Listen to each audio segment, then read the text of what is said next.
Hello everyone, welcome back. Today I'm going to be doing a video geared mostly towards New York and New Jersey people with regards to getting carry permits. Um, this of course also applies to people in California, Hawaii, Chicago, Washington D.C. But I'm kind of signaling out like New York and New Jersey people because they're like 30 miles. I'm basically about 30 miles away from the New Jersey border, and then New York is just the north of me. I can get directly to that border like with an hour's drive. Um, so those are the people that I expect to come into contact with at different gun ranges that I typically visit to train people. Okay, there's something very significant about all these people in New York and New Jersey getting these carry permits is the fact that they're getting them all at once. Okay, so if you go to, let's say, to a gun range here in Pennsylvania, you might have one new person that just got the carry permit, and then let's say like whatever 20 or 30 other people on the range that have already had them for decades. Okay, so the difference now with New York and New Jersey is that everybody is pretty much getting the carry permit at once, and they're all new to this, and they cannot help each other out to to figure out some of the things that they need to know with regards to safely carrying a gun and not getting themselves in trouble. So that's kind of the purpose of this video. Obviously, I can't give them all that information at once in a short video, but I'm going to steer them in the right direction. Okay. The first thing I'm going to say, all right, first of all, put in your application immediately, all right, because these states are going to try and roadblock it. Now, I understand it's going to probably be on a county by county basis. In some counties, it's going to go through a lot faster than in others. In other counties, they're going to try and roadblock it and delay it for as long as possible. You want to get that process started immediately. If you end up in one of these counties where you are roadblocked, and later on there's a like a class action suit, right? You might actually make some money on this, right? Because now you're being denied what clearly has been established by the Supreme Court as your right to do so. So get that application in there. So if they unfairly deny you, you can be part of that class action lawsuit. Okay. So yes, do get your application in as fast as possible. Start that process. That's not gonna you're not gonna lose anything in that. Okay. So that's the first thing. So next thing I'm gonna say is, even let's say you live in a county where they issue it to you immediately. Okay. Don't just start carrying the gun. Okay. First, all right, we're gonna go through a couple of things here. Right. First, learn how to shoot and handle guns in general. Okay. Before you even buy a gun, go to a place or go to somebody like me that has lots of guns that can let you try them out. Because what I find with new shooters is that they usually buy the wrong guns, right? Like very typical for women to either buy, let's say, a revolver that has a very hard trigger pull that they can't pull the trigger and keep the sights on target, okay? Or to buy, let's say, a gun that's too small, and even though it might fit well in their hands, because it's so light, they can't handle the recoil. So try lots of guns before you buy it. Don't go to the gun store and ask them to recommend a gun to you to buy, because that's kind of like everybody knows you don't go to a used car dealership and ask them what car you should buy, right? Because the car dealership's going to sell you whatever's in their best interest. So you go to a gun store the same way. When you go to a gun store, you go there to say, I'm here to buy this specific gun.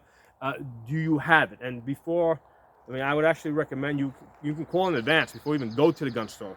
Find out, what the price is, if they have it in stock, so that's the right way to shop for a gun. Figure out what gun you're going to have. Go someplace where you can borrow one and, or rent one and test it out. So don't go buying a gun. Do start the application, but don't go buy the gun immediately. Go through this stuff first and go to a place that can supply you with a variety of different guns that you can test out. and learn to handle the guns. Learn how to shoot the guns, load them, unload them, take them apart. Learn to be able to handle a couple of different guns, right? So first learn guns, and you're not going to do this in one day. That's probably going to involve a couple of training sessions, because you're only going to retain maybe about 20% of everything you learn in that day. Okay. Now, learning something, getting it in your head, and making it muscle memory are like two different things, because a lot of times I've seen plenty of students that are lectured on the gun safety rules: keep the gun in a safe direction, finger off trigger until your sights are on target, treat all guns like they're loaded. And then as soon as you put them on the firing line, they pick up the gun, they start pointing. They just heard the safety rules. We told it to them before they step up to the table, and immediately they'll point the gun off to the side over there. Okay. Or they'll immediately put the finger on the trigger. That is, like, I can tell that to people 100 times. And the reason is because you're used to picking up things that look like guns, like drills and hair dryers, and immediately put your finger on the trigger. So regardless how many times I tell you prior to getting to the table, don't put your finger on the trigger, I know you're going to put your finger on the trigger, and I have methods to try and break you out of that habit, right? All gun instructors are prepared for that. Okay, so that's something that we expect. We expect that you're not going to do the things that you are told to do, or the things that you think that you understand to do, because your muscle memory is such that you're just going to keep doing the things that you've been doing, which is basically picking up hair dryers or things that look like guns and putting your finger on the trigger. Okay. So before you even think about strapping on a gun and going out into the world with it, first learn to shoot the guns and handle the guns, and only when you're satisfied that you can handle the gun safely and hit the targets can we talk about getting to the next step. Okay. And it's probably going to take more than one training session. I mean, that's the normal thing, right? Don't think that you're the exception. Okay. Think that, expect that it's going to take more than one training session just to teach you how to shoot the gun, handle the gun. And here's the thing: accidents don't happen while you're shooting, because while you're shooting, you're pointing the gun at the target. Accidents happen when you're handling the gun. When you're loading it, unloading it, and it's especially hard for new shooters to be able to judge themselves. So you need another pair of eyes on you, right? You need somebody else that's studying you and watching you and making sure that you're doing the things that you think that you're doing. Okay. The next step after that, okay, after you learn the basic, gun handling and shooting, right? Now you gotta get yourself some three-dimensional training, right? You gotta get on a range where you can move and shoot, right? Where you can shoot in multiple directions, where you can shoot from behind cover, move to cover and reload, okay? Change your angles. Like if I got two targets there and I want to hit the second one, but not the first one, moving to a different position so I make sure I don't hit the target that I don't want to hit. Okay, so you've got to get on a 3D range. Okay, the typical ranges that you have in places in New York and New Jersey, where you're just basically on the firing line and just shooting at a target that's like 5 feet in front of you. I put like 6-year-old kids on that. All right, that's not gun training. That's not self-defense training. That is, that's just shooting the target. I can put a kid on a BB gun and they can do that. Okay. So you got, if you're going to be carrying a gun for self-defense, you need 3D training. And the truth is, most police officers do not get 3D training. Most of them just train on a 2-dimensional range, and that's why if they ever do get into a real-life self-defense type of situation, it's a 50-50 for them, man. That's why you see lots of innocent bystanders getting shot. Okay, so it's a 50-50 how they're going to be able to handle the gun under stress. I mean, just off the top of my head, I remember there was an incident near the Empire State Building in New York a few years back, and the police officer shot all of the bystanders except the person that he was intending to shoot. Okay, so shooting under stress in a 3D environment is very different than shooting on a 2-dimensional range where you're just shooting in one direction without moving and everything's kind of like on the same line. So you've got to get 3D training, and even with police officers, we see that ones that don't never get that 3D training, when they get into these situations, it's a 50-50. Okay, now, one of the interesting things is the way a friend of mine put it. When you look at police officers who actually, in fact, have very minimal training in places like New York City, I mean, they're only required to go to the gun range, I think, like twice a year. They're a good example of how people with very little training can somehow still manage to use a gun for self-defense at least half of the time. Okay, so that's the way to look at that. Okay, but you want to be better than that. Okay, so next thing, after you get your 3D training, okay, where you've been to a gun range like this, I got this, and I got other places where you can move around and shoot, not just shoot in multiple directions, but also shoot high to low and stuff like that. After you get your 3D training, the next step is you're gonna now you're ready to get the gun, to buy a gun, and to start home carrying. Okay, so the gun unloaded in the holster in your house, you will carry the gun. So one of the important things there, you got to match up the right gun to the right holster. A lot of times I will see new shooters and they'll stick the gun in the cheapest freaking holster that they can find at Walmart. Okay, a gun, right, especially a modern striker fired gun, right, that has no safety, right, because the safety mechanism for this gun is the holster. That's what protects the trigger. I can hit, no matter what I do to this gun, it cannot fire because it's in the holster. That's what protects the gun. Okay, that's what keeps this from shooting.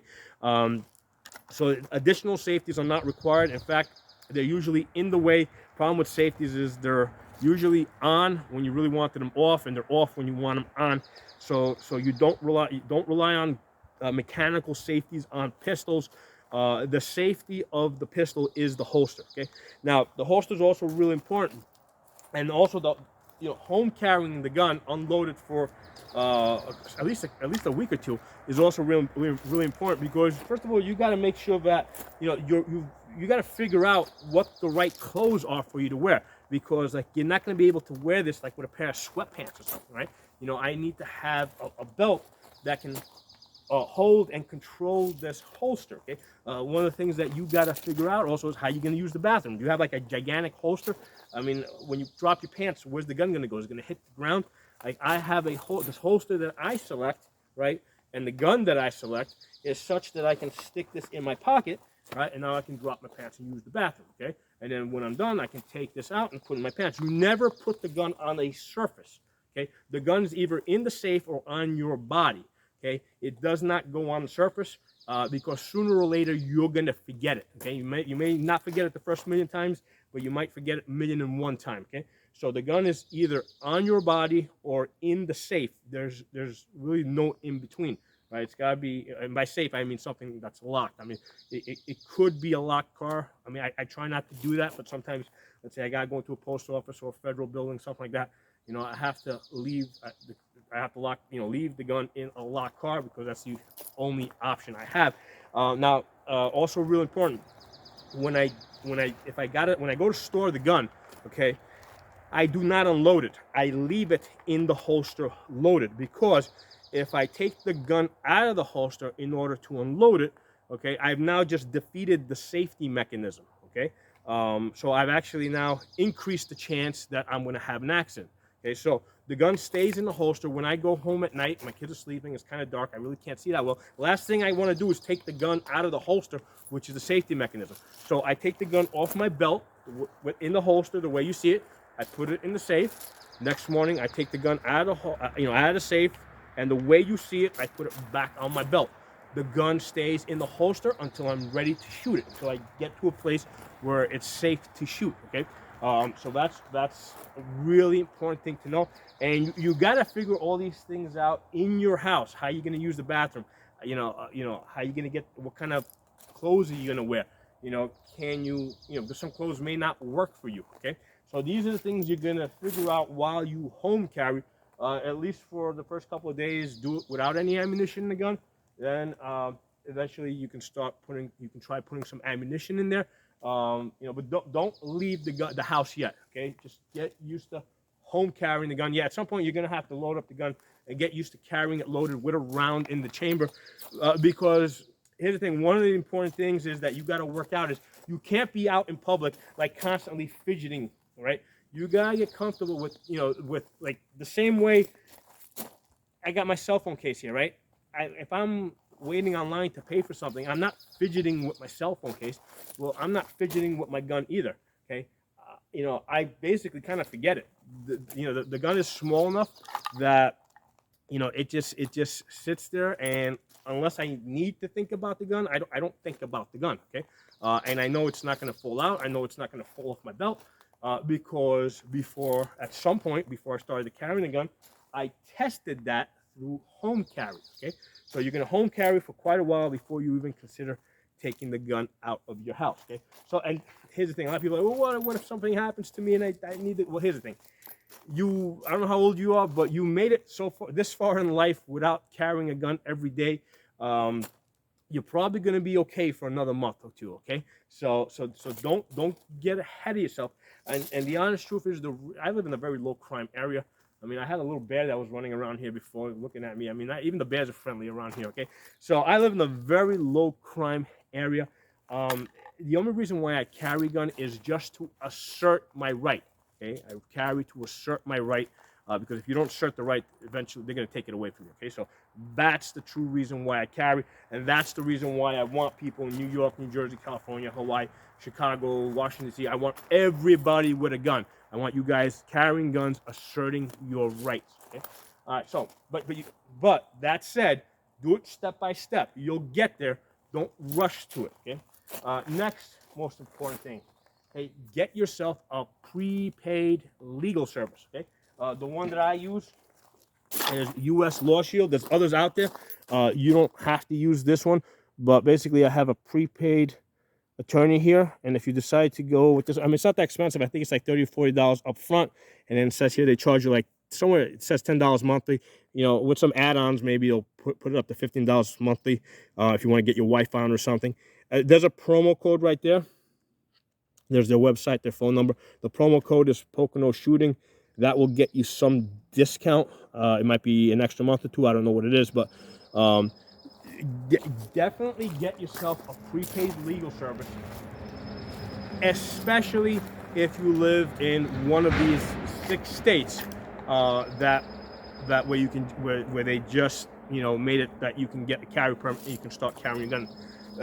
Now, normally I say there's 3 reasons. Number 1, if I actually get into a self-defense type of situation, don't say anything to the police. Call, well, other than, my life was in danger, I needed to defend myself. I don't give any details. I call up the lawyers. The lawyer talks to the cops. Okay, never talk to the police. I mean, other than I needed to defend myself. You gotta say something because But other than I needed to defend myself and I need representation, you don't say and you don't give any details beyond that. Number 2, a lot of times I am traveling, and if I'm traveling, let's say I'm going to Florida or something, I will call these guys up, U.S. Lawshield, and I'll ask for an itinerary. I'll say, okay, I'm carrying a gun, I have a Pennsylvania carry permit, I'm driving, let's say, to Florida or wherever. What states can I carry through? Which states have reciprocity with Pennsylvania? And they'll say, well, you can carry in these states, you can't do it here, you have to unload the gun. They might say avoid this state, whatever. But they're gonna give me a recommendation on how to get to what state I want to go to, and in what states I can carry, what states I can't carry. Or if the laws change, as they might going forward, these guys are going to keep up with that. So you need that. That's important, because as the laws change, you'll have somebody that you can talk to. And that's the third part. The third part is when I have gun-related questions, these are the guys I ask. For example, is it legal for me to carry this unserialized Polymer 80 that I built here in Pennsylvania? The answer is yes. And even though other people had told me so, what I did is I called these guys up and I said, I asked them, because they're the actual lawyers, and I asked them to give that to me in writing. Okay, so I have something to refer back to if I ever need to in the future. Okay, so now in Pennsylvania, in New York, New Jersey, these other states in particular, All right. You got to understand these politicians have already said that they're going to throw roadblocks, in front of you, right? So you're trying to carry a gun in a state that you know is hostile to gun rights.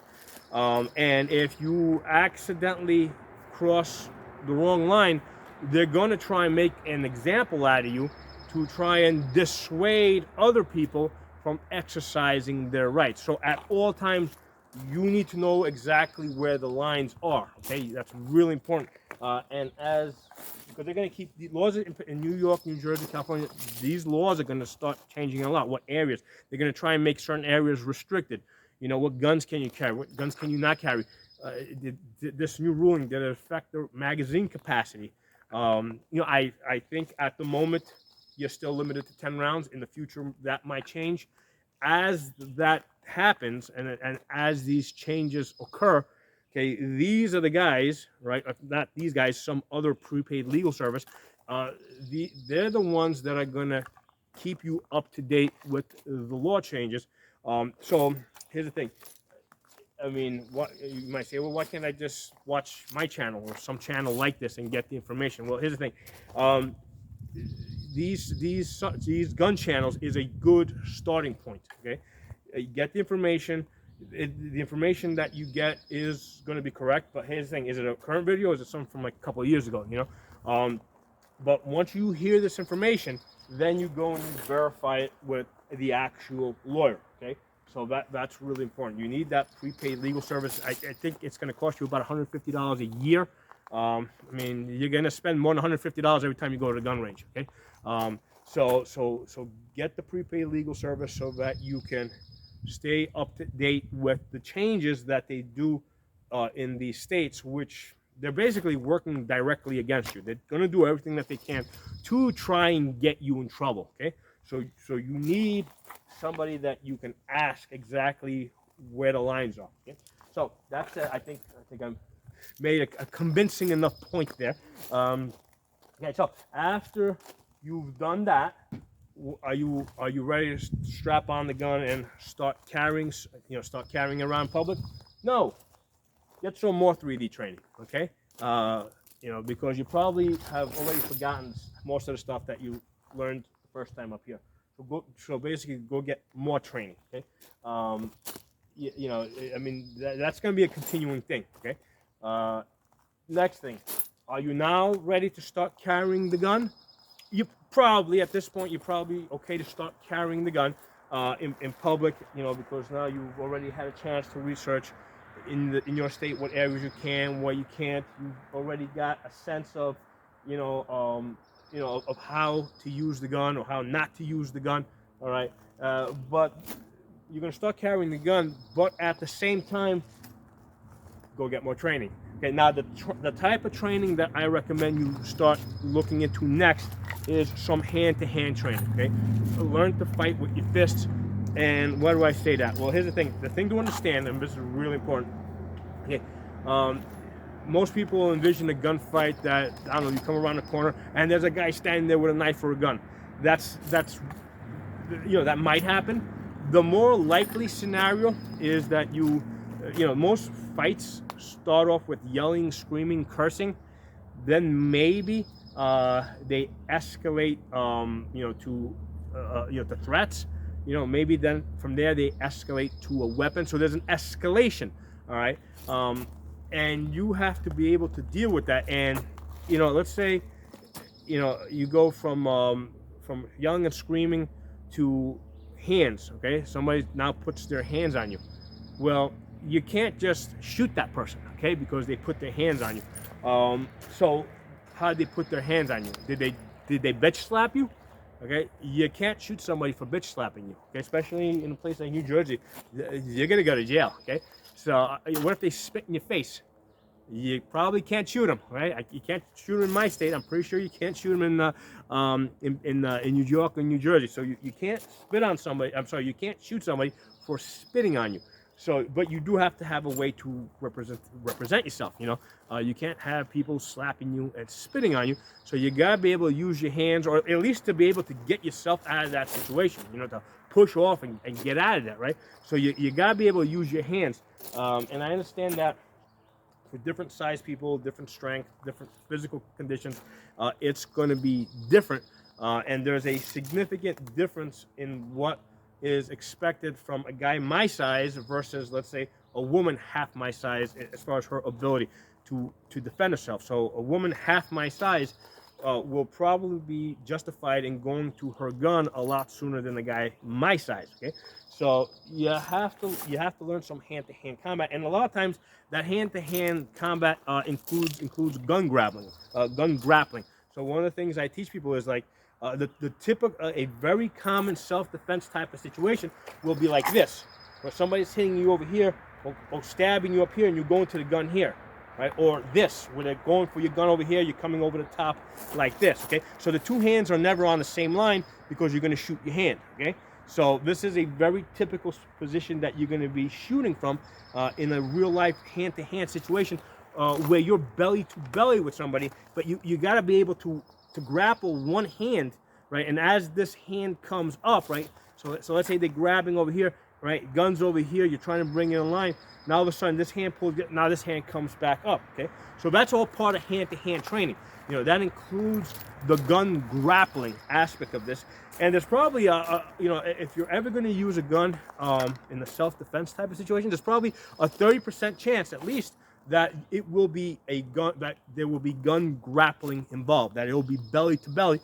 Because realistically, if somebody wants to hurt you, usually they're going to come really close to you, and you don't know what their intentions are until they've already started the process right in front of you. Okay, so that's why you gotta have a hand-to-hand capability. Okay, again, you're not gonna get all this done in one day.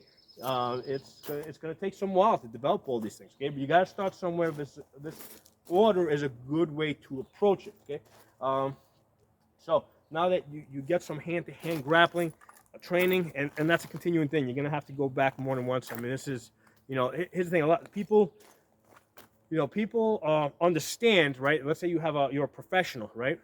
Whatever your job is, you understand. Most people understand that in order to keep your job and advance, you have to continually train yourself, advance yourself on your job. Okay. Well, the same applies to your ability to defend yourself. Okay, it's not like you train yourself to one level and that's it, you're set for life. You know, just like you continue to improve yourself and continue to develop your skills at your job. Okay, you know what? Between the two, right? I would rather put more effort into developing my self-defense skills than my money-making skills, right? Because the self-defense skills might save your life. If you're not alive, you're not going to be able to work and make money. So kind of look at it the same way, all right? You know, when it comes to self-defense, you start someplace, and you should expect to continue to train and improve upon yourself for the rest of your life. Okay, you know, think of carrying a gun as part of a martial art. Okay, you know, using a gun for self-defense is not target shooting at the gun range. Okay, very big difference there. Okay. If you want to do target shooting, then yeah, by all means, just do the target shooting. But if you're thinking about carrying a gun to have the ability to defend yourself, you gotta go into this with the martial arts mindset. And as you guys know, I do martial arts. I do medieval combat. I've done boxing in the past. In order for me to get good at that, I do it, and I still continue to do it on a weekly basis. I train every week. I go to a fighting practice and I practice. Okay. So, and then finally, you know, get yourself, you know, number 7, get yourself on a regular training schedule. Okay, so whether that's, you know, because in the first couple of months you're going to do a lot of training. After that, it might be like once a month. That's fine. You know, after like a year, right after you're, you know, because it'll probably take you about a year to get through all this stuff. Okay, so after a year, put yourself on a regular training schedule of, I would say, probably once a month. But once a month, you're going to a gun range where you can do some realistic self-defense training and not just target shooting. Okay, target shooting is what I put, again, like I said, 6-year-olds on. Okay, you gotta do realistic self-defense training. So you want to get on a regular schedule where it's just like automatic, just like you go to the gym, right? You go to the gym, you know, you go to the gym 3 times a week. Well, you know you're going to the gun range once a month. Okay, that's what's required for you to be able to defend yourself. So I hope this information was useful. And like I said, it's geared mostly towards the, to the states that just, got their natural rights recognized, particularly New Jersey and New York, just because they're so close to me, and I know I'm going to be seeing those people. So I kind of wanted to make a video here that when people call me up, I can actually just send them a link to this video and let them know what they're in for. Okay, so this is, because it's a lot easier if they've seen this video and already have this in mind when I see them for the first time, rather than me having to go through this every single time with everybody and repeat it. So that's part of the reason why I made this video, so I can just shoot it out every time somebody makes an inquiry about gun training for the purposes of carrying a gun. So thanks for watching. If you're not a member of my channel, subscribe. Make sure you guys are following me on Odyssey, which is an uncensored platform. Over there, I am Pocono Tactical. On Rumble, which is also uncensored, I'm Pocono Guns. And on YouTube, I've got 3 channels: Absolute Gun Rights, Pocono Shooting, and then the original Safa channel, which goes back to 2006. Talk to you all soon.